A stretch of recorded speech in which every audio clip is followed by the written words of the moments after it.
Hey guys, it's me, the elusive Pixie Chi here. I have decided to get back to work this Sunday. Now, my nose is still a little congested, as I'm sure some of you will be able to hear, but you know what? I don't care anymore. I really miss reading these stories, and I am going to read a very long one that I've written several years ago. It's not my best work, but you know what? Who cares? It was supposed to be for Halloween, and now it's some weeks late, but you know what? I don't care. Let's do it. So without further ado, I present to you Poodle Cut. Enjoy.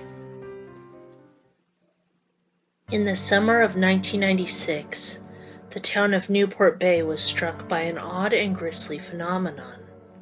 Earlier that year, the employees of a small animal shelter had been found mauled and eaten by what appeared to be a rather large animal. The location and severity of the wounds added to the already powerful feelings of dread, fear, and paranoia the residents were experiencing. Being eaten alive is often thought to be one of the worst ways to go, and while everyone had their own opinions on the worst ways to die, no one really wants to dwell on this morbid topic for long.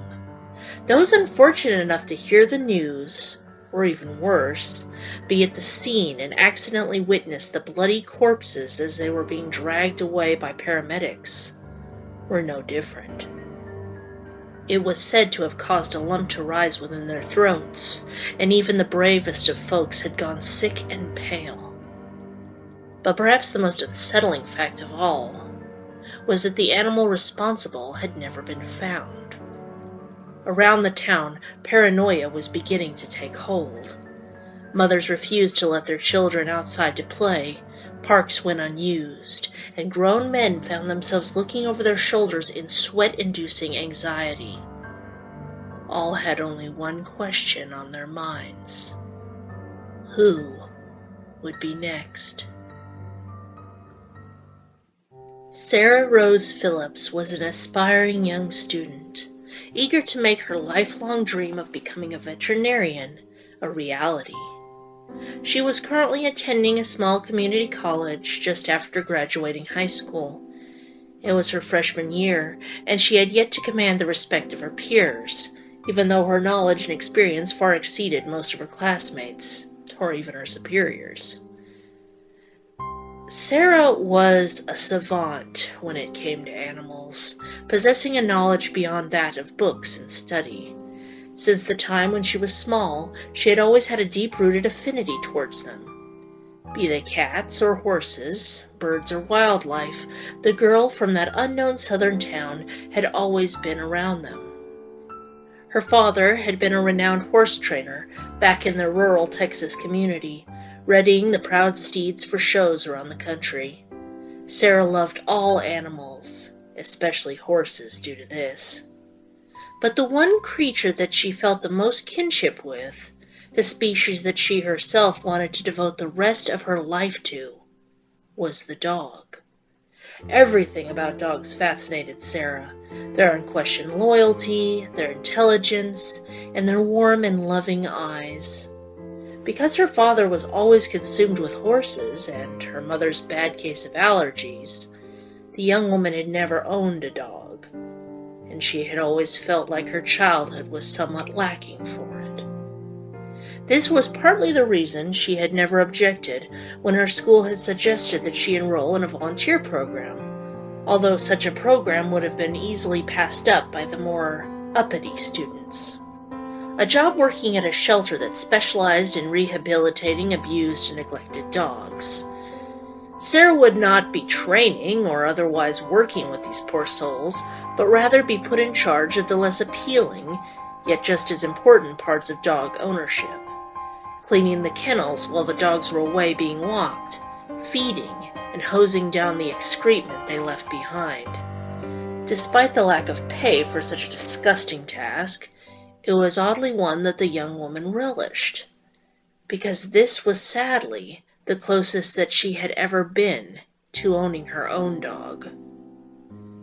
On the morning of her first day, Sarah had to wake up earlier than usual, as the shelter required kennel workers to be among the first staff members to arrive. She clumsily slapped the sleep button on her alarm clock, rose from the bed, and began to dress for the day. She looked over at the empty bed across from her own. It was nearly the end of the school year, and she had never been assigned a roommate. Odd, for a community college that often had issues with crowding. But she had made friends outside of her lonesome dorm. Freddie, a first-year tech student whom Sarah swore loved Star Trek more than life itself, a pleasant fellow named James, who could always lighten the gloomiest of days with a simple joke, and Emily, a petite girl with an assertive mind and a loud voice that barely seemed fitting for her small and delicate stature. She had told her friends all about her new job, and they were very excited for her. Emily had even suggested that they all go out that Friday to celebrate, a suggestion that Sarah more than happily agreed to. Sarah looked herself over in the mirror of her small bathroom. She looked as though she hadn't slept in weeks, with thick dark circles clinging under her groggy eyes. She poured some cold water and splashed her face, jolting her body awake. Ugh, I need to get on a better schedule for this job, she groaned as she began brushing her hair. After tying it back in her usual ponytail, Sarah dressed in an old AC/DC t-shirt and ripped jeans. She tied her shoes, grabbed her wallet, and left the dorm, locking the door tightly behind her. After grabbing a coffee from the student cafeteria, which was just opening that morning, Sarah got back in her car and drove down the small dirt road that led to the shelter. It was called the Newport Bay Shelter for Abused Dogs. An unimaginative title, but a clear and honest one. Sarah parked her car in the dirt parking lot, and with a deep breath, she prepared herself for a new job. Upon entering, she eyed an older woman sitting at the reception desk. She was absorbed in a crossword puzzle, thick glasses over her tired blue eyes, and a pen balanced between the tips of her teeth. Sarah cleared her throat, and the woman looked up at her, a bit surprised. "May I help you? The shelter isn't open until 11 o'clock. "Oh, I know. I'm from the college. My professor said that you would be expecting me." "Ah, you must be the new girl. Yes, he told us that you would be coming by today." "Yes, ma'am. My name is Sarah Rose, but everyone just calls me Sarah." The enthusiastic Sarah giggled. The woman just nodded nonchalantly, with neither a smile nor a frown towards Sarah's friendly greeting. "You may call me Debbie. I've worked the shelter here for nearly 40 years, since my mother died and left it to me." There was a long pause as Sarah and Debbie stared at each other in awkward silence. "So, Sarah, do you like dogs?" "Oh, yes, more than anything." "Your professor did inform you that you would not be actually working with these dogs, didn't he?" "Yes, ma'am. He told me that I was here to clean kennels." "Good. I'm glad to know that you won't be too disappointed. You seem so eager. I didn't want to be the one to tell you that you aren't allowed to pet them. These dogs aren't exactly well socialized." "I wouldn't imagine so, after all they've been through," Sarah offered solemnly. Debbie ignored her comment and stood from her desk, walking towards the crudely painted door behind her. Sarah followed. As she fished out her keyring, which held at least 20 large copper keys, Debbie spoke again. "Do you have a dog of your own, Sarah?"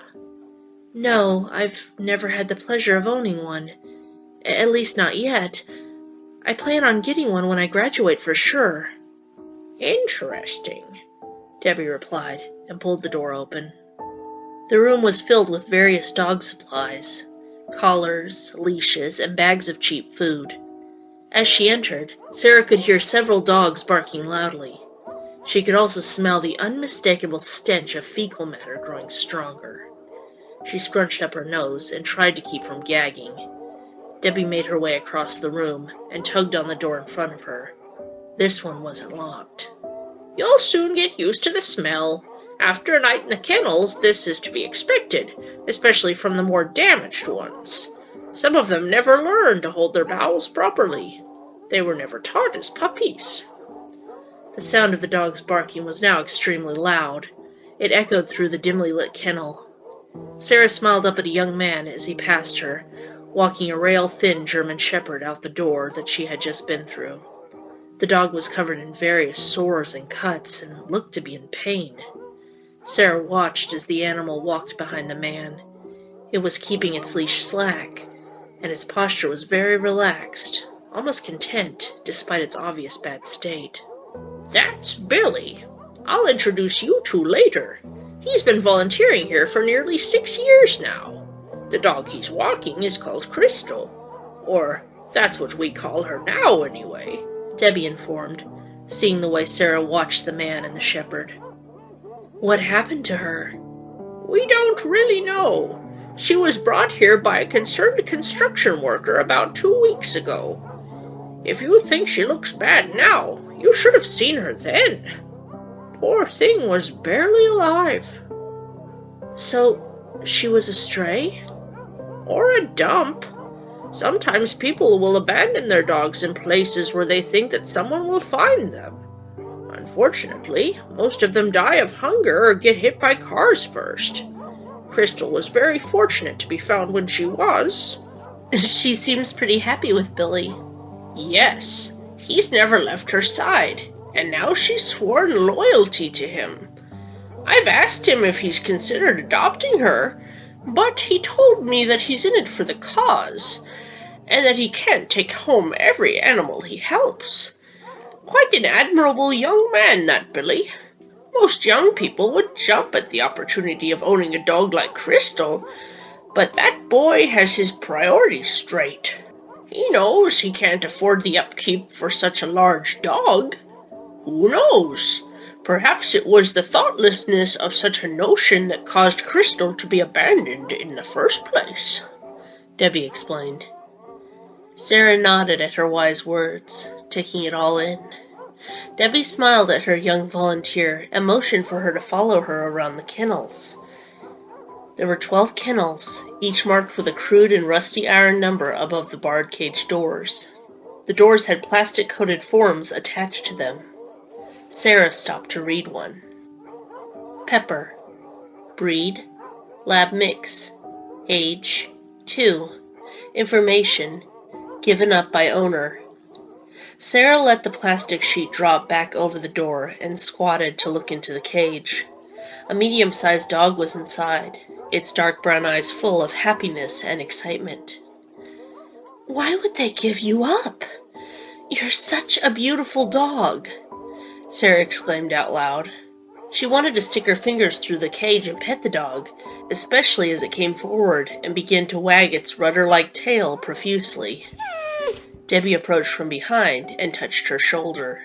"Sarah, there are a few dogs here that are safe for you to interact with. Little Pepper Baby here is one of them. Go ahead, let her sniff you." Sarah reached her hand through the bars towards Pepper. The lab mix sniffed the young woman's hand for a second, before covering it in wet kisses and slurps. Sarah laughed as the dog's large tongue tickled her palm. "You asked why Pepper's owner gave her up? It was because she got too big. She was a Christmas gift for their daughter, and the foolish parents had no idea that Labradors often grow past 100 pounds. They lived in a small, 2-bedroom apartment, and clearly had no room for such a large dog. They surrendered Pepper to us when she started chewing up their furniture, which was apparently more important to them than she was." Debbie huffed. Sarah retracted her hand and looked up at her. Upon their introduction, Sarah had been convinced that Debbie was an overworked and stressed-out bitch. But as the morning had passed and conversations were had, she could now see that Debbie was simply a very liberal woman who hated animal abusers with a vengeance. It was refreshing to hear. "That's horrid." "Yes, but that's life. The world is full of selfish and ignorant people, and unfortunately, it's often the innocent who pay the price. Anyway, shall I explain your duties?" Sarah stood and dusted her jeans off. She smiled at Debbie. "Sure." "You will need to hose down each of the 12 kennels after the dogs are taken to the dog run. They shall stay there for a good chunk of the morning, relieving themselves and being treated by our staff for both physical and emotional wounds. After you clean, you shall read the forms posted above each cage and feed accordingly. Each dog requires a specific diet, which is listed on the form. After the dogs come back from the dog run, you may wash your hands and you're done for the day. Any questions?" Sarah looked around, trying to think of anything she wanted to ask. "No, ma'am." "Good. Pepper and the others shall be heading to the dog run in about 30 minutes, so you can get acquainted with the kennel until then. Just don't pet any of the other dogs without asking either myself or Billy first. We wouldn't want there to be an accident," Debbie warned, and headed back towards the door. Sarah began to walk around the kennel. There were 10 other dogs within the remaining cages, breeds ranging from pit bulls to dachshunds. All appeared either very scared or very aggressive upon seeing her. Sarah walked past each of the cages, trying not to get too close, remembering Debbie's warning. She finally reached the last cage, which contained a beautiful blue-eyed husky. Sarah was about to head back to Pepper, when a strange sight caught the corner of her eye. There, at the dark end of the hallway, was a thick iron door. It resembled that of a cell, covered in rust, with a small grate just large enough to look through over the top. Curious, Sarah started towards it. As she got closer, she could hear a low sound coming from within. It sounded like rough panting, but she couldn't quite be sure. Sarah placed her hands on the cold iron door and peeked through the grating. There was nothing to be seen inside, as it was very dark. But she could now hear deep growls coming from inside the mysterious room. She could see a large animal pacing amidst the gloom, and as the growls continued into snarls, the animal halted and faced her. "Please, miss, step away from the door," a deep voice called from behind her. Sarah yelped slightly and jumped back. She whirled around to see a very tall man behind her. His hair was dark black, and he was wearing a matching black suit, an odd ensemble for a kennel worker. "I'm sorry, I was just curious to see what was inside," she apologized. The man, concealed by the darkness and backlit in the eerie yellow light of the kennel, gave her a very disturbing frown. "Who are you, exactly? I've never seen you around here before. Let me just warn you, miss, if you're looking to adopt a dog, the one in there is not an option." "I'm Sarah. I'm here to earn credit for my college course," she explained, still feeling her heart palpitate in her chest. The man continued to coldly stare at her, before finally replying. No one told me about you. But oh well, it wouldn't be any of my concern anyway. I do not work here at the kennel. I'm Dr. Frost, the veterinarian of this shelter." Sarah's eyes widened in joy. She stepped away from the odious door and extended her trembling hand to the doctor. "This is an honor. I'm actually going to school just so I can become a vet myself one day," she gasped, a tad overzealous. "The correct term is veterinarian. It is often said that abbreviating words shows a lack of respect and laziness. If you wish to be taken seriously, learn to speak of my trade properly. Also, I do not wish to be cruel, but if you are earning credits via volunteer work, you must still have quite a long way to go. So don't get overconfident," he snapped. Sarah was both caught off guard and crushed by the doctor's sharp words. I'm sorry. It won't happen again, she apologized, choking back tears. See that it doesn't. Now, please get away from that door and go about your duties somewhere else. Wait! If there's a dog in there, why didn't Debbie tell me? She countered as the doctor began to walk out. Because that door does not open, nor has it been opened since the dog's arrival, the doctor replied in an icy tone. What? How come? How does the poor dog even eat? She was nearly beside herself by this. Sarah had thought this shelter to be a refuge for abused and neglected dogs. And now she had just been told that one such dog was living in the darkened confines of this cell? A cell that never opened. Dr. Frost looked at her through his piercing silver eyes.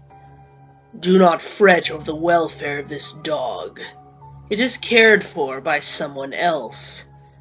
We would never allow an animal to go unattended, after all. The week went by quickly for Sarah.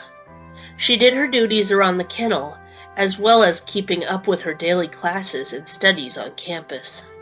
Following Dr. Frost's advice, she never went near the dark metal door again, although she had never stopped wondering what was inside. The veterinarian had told her that it contained a dog, but that was all she knew. It still disturbed her that a shelter for abused and neglected dogs would keep one such victim in a darkened cell. But the ever-oblivious Sarah was confident that the good doctor had his reasons. Friday rolled around, and as promised, Emily, Freddie, and James were eager to celebrate their best friend's new job. They decided to eat at one of their favorite student hangouts, a lively grill that served the most delicious hamburgers in town. As always, it was jam-packed with hungry college students, and the sound of loud rock music made it difficult to hear further than one's table. Sarah and her friends sat and ate, laughing and talking after each bite. Emily and Sarah sat in one of the booths, while James and Freddie shared the other. Here's to you, Sarah, and your next step on the road to becoming a vet, Freddie congratulated, lifting a bottle of beer. Aw, thanks, guys. You really didn't have to do this for me, though. Sarah blushed a little. Of course we did. You're only our best friend. Not to mention the fact that anyone who has to get up at the crack of dawn just to shovel dog shit deserves kudos. Emily nudged her. Yeah, it's not exactly easy, but it is really rewarding, Sarah replied.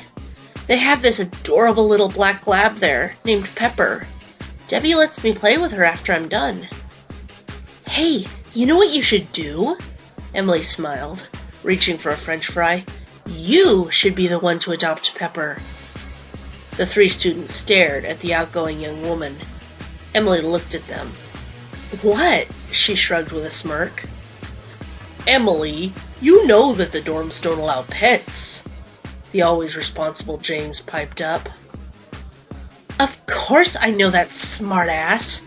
But do they really have to know that Sarah has a pet?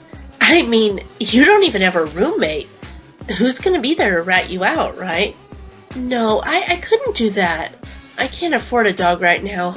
I live off of ramen noodles and water from the kitchen sink as it is. Which reminds me, you guys are buying, right? Sarah asked, unsure. Freddie laughed. No way. We thought that you could pick up the tab for all of us. Sarah shot up. What? She screeched. Freddie burst out laughing, nearly spraying an unsuspecting Emily with soda. Oh, man, you should have seen the look on your face, Sarah, he continued to chortle. A hard kick delivered under the table by Emily stopped him, however. Honestly, Freddie, she snarled, of course we are. Next time, let's celebrate without the boys. Hey, what did I do? James exclaimed. Emily just waved him off and took another sip of her beer. So, other than the adorable puppy that you refused to adopt and having to get up at 4 in the morning, how's the job? Fine, I guess. The other dogs aren't very sociable. I'm not even allowed near them. Sarah felt a wave of cold race down her spine as she remembered the iron door at the very back of the kennel, the one that Dr. Frost had almost threatened her never to approach again. She had never stopped wondering what lurked inside, or why the staff never allowed the dog out of its confines. She stared at the Coke in her glass, watching as the clear bubbles raced towards the surface as the waitress refilled it for the third time that evening. Sarah! Hey, Sarah, where'd you go? Freddie pressed against her arm. Sarah shook and looked up at him. Huh? What? You just blanked out on us there. Did you even hear my question? No, sorry. I was just thinking about something weird. Humor us, hun, Emily encouraged. At the shelter, there's this dog that they never allow out of its cage. Why? Is it sick or something? James inquired. No. The veterinarian told me that it's never come out, even to eat. What? How can it still be alive? I think the better question, Freddie, is why an animal shelter dedicated to helping abused and neglected dogs is neglecting one themselves, Emily added angrily. She fumbled through her purse and pulled out her cell phone. Sarah watched and blinked. She could tell that her best friend was extremely upset. Emily, what are you doing? Give me their number. I'm going to report this to the authorities, Emily demanded. Emily, don't you think that maybe you're taking this just a bit too far? James reasoned. I mean, for all we know, maybe they have a perfectly logical reason to keep the dog in quarantine. Maybe it has rabies or something. If that's the case, then they should put it down, not allow it to suffer alone in the dark. Sarah, give me the number. Sarah hesitated. She was indeed worried about the dog, but what if James was right? I can't, Emily. Oh, why the hell not? I thought you loved dogs. If a complaint is made, they might close down the shelter. If that happens, I won't get my credits, Sarah explained. And besides, what if James is right? What if there is a perfectly good reason for the dog's quarantine, and the shelter's innocent? Well, if they're indeed innocent, that won't happen now, will it? Sarah sighed hard. Emily made a good argument, as always. Reluctantly, she told her friend the number and watched Emily input it into her phone.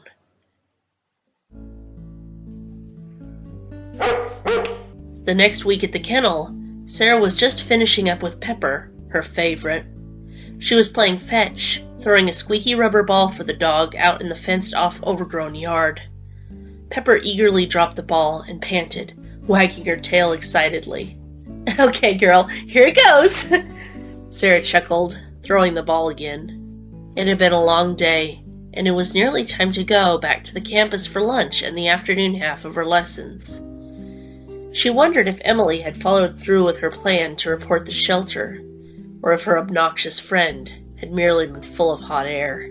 Emily had a habit of getting worked up over things and spewing empty threats. Sarah avoided the iron door as best she could now. She didn't want her curiosity to get the better of her. She was afraid of what might happen if the report reached the wrong ears. Would they think it was her? From what Dr. Frost had said, no one outside of the kennel knew about the strange dog.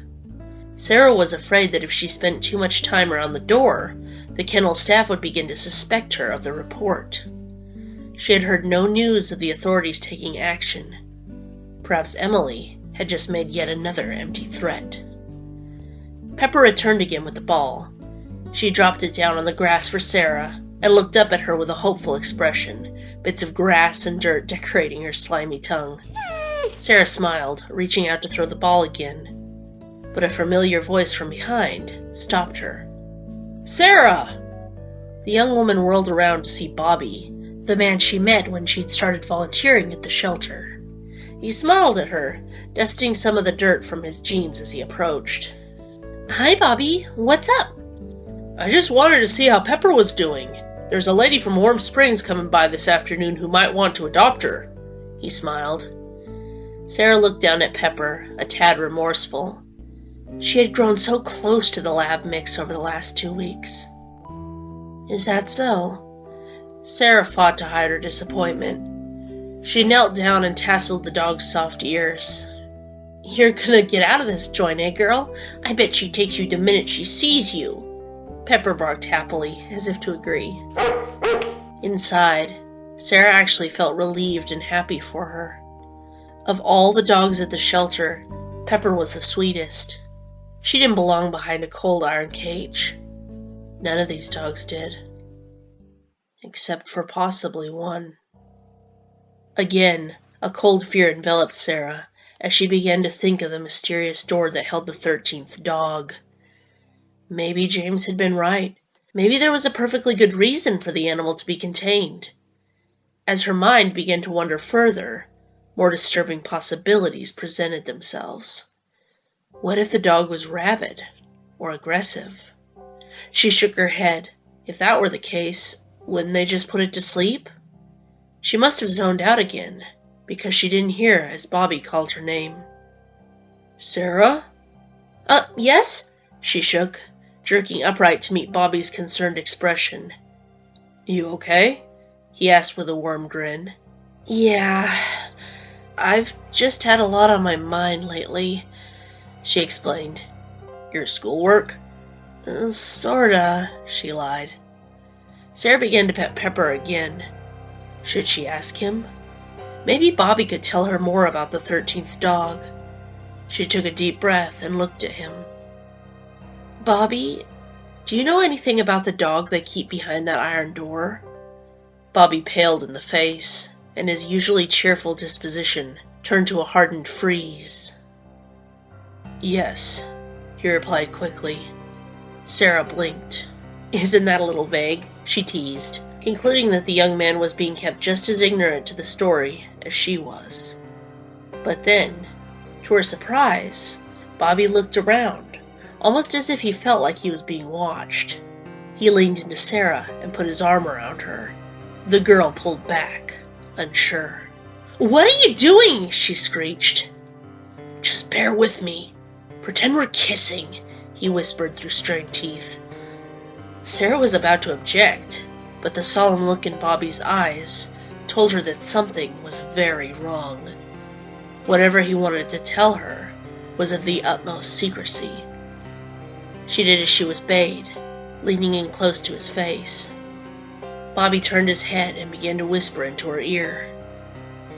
"It's a prize show poodle named Macy.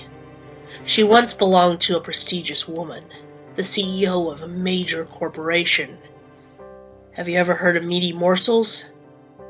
"Yeah, wasn't that the dog food company who went under after it was exposed that they were using harsh and harmful chemicals in their rendering process?" "Yep." "But I thought that this was a shelter for abused and neglected dogs. Macy sounds like she was taken care of most of her life." "She was, until she fell victim to a horrible fate. A month before her company failed, the woman left Macy with a groomer while she went on a company trip. She had the dog for years, and the two were very close. However, due to the high demand of standard poodles at the time, Macy was inbred, and the woman was warned that due to this, she may not react well to or recover from stressful situations the way other breeds would. Nevertheless, she decided to leave her treasured pet in the care of one of the town's most renowned groomers," Bobby continued. Sarah listened intently. 3 weeks later, when she returned to pick up her dog, she was informed by the owner of the grooming salon that there had been an accident and that Macy had escaped. Frantic and beside herself with rage, the woman declared that she intended to sue the owner and immediately went off to look for her beloved pet. Animal control quickly found the dog and brought her to our shelter. Unfortunately, her owner was never heard from again. Odd for a woman who was so intent on finding and getting vengeance for the loss of her pet, Bobby concluded. He pulled away, and Sarah nodded her head. I see. Yes, that's just very peculiar. But why does Macy remain in solitary confinement, then?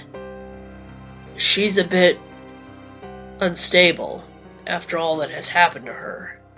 It's best we don't talk about this matter ever again, especially now. But why? Because Dr. Frost is coming. Sarah stood up to greet the veterinarian, who had just entered the yard.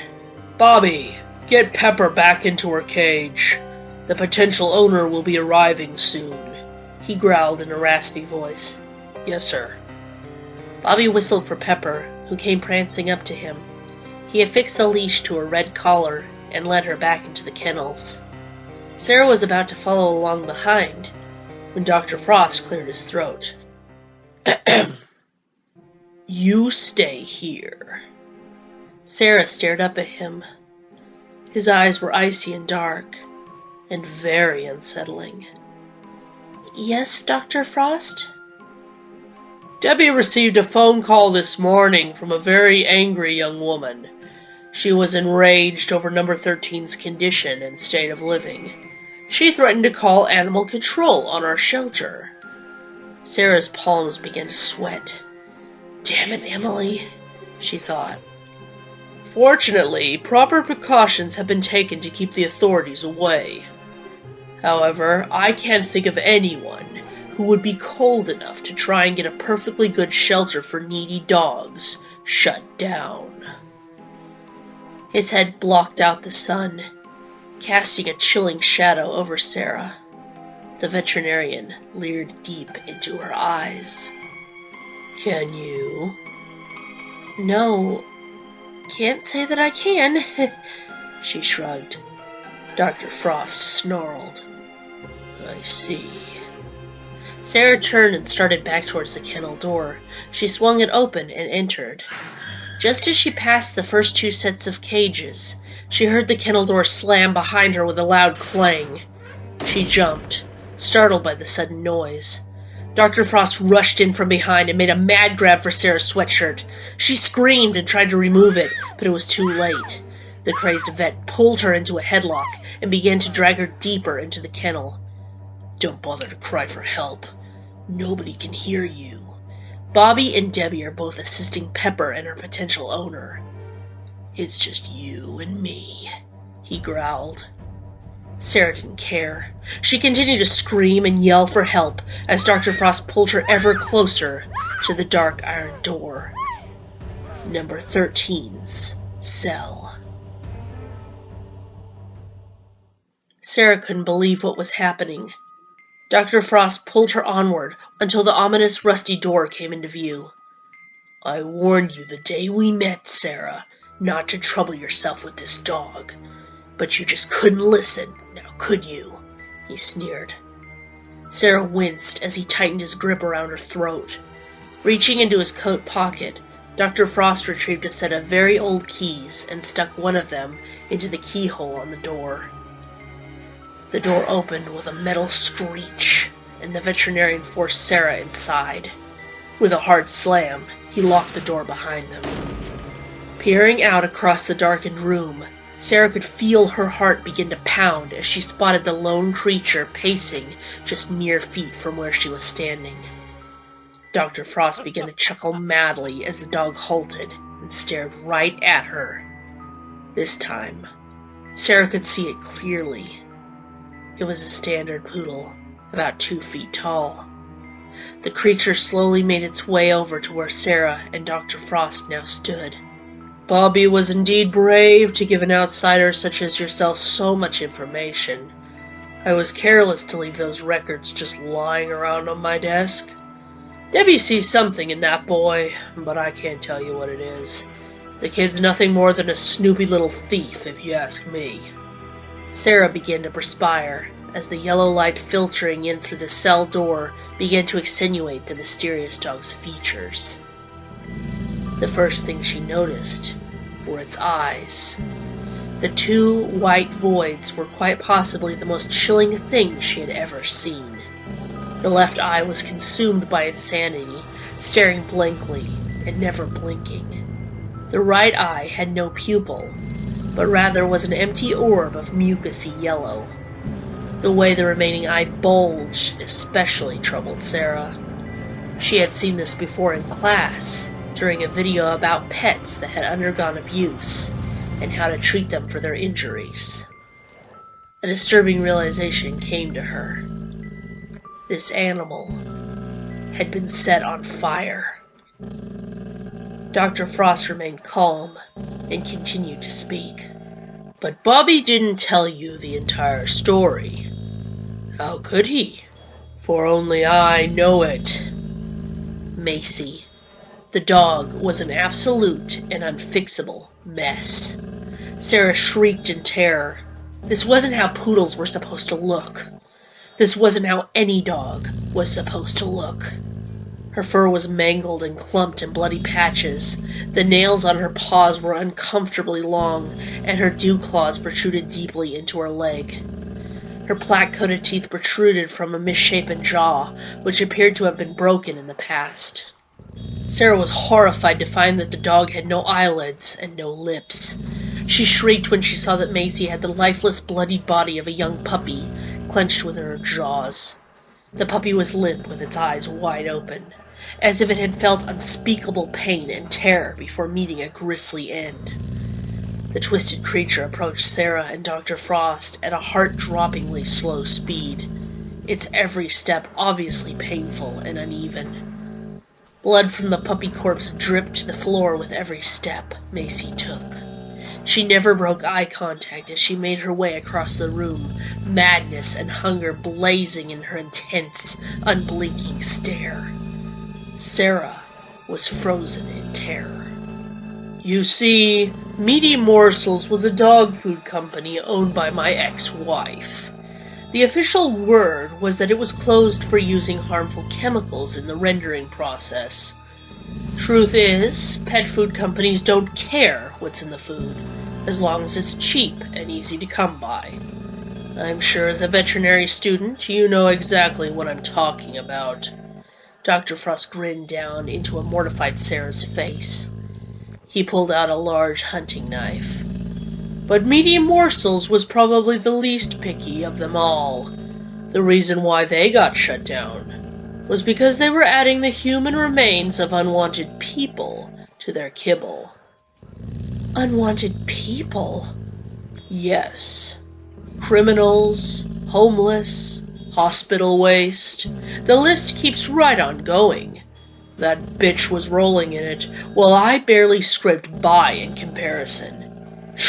If it wasn't for me, she wouldn't even have that damned company. I was the one who got her started. I wanted my money back, one way or another. But after the company was destroyed, I realized that there was no point in pursuing any sort of payback. And so a delightfully delicious and dubious plan began to take form within the folds of my mind.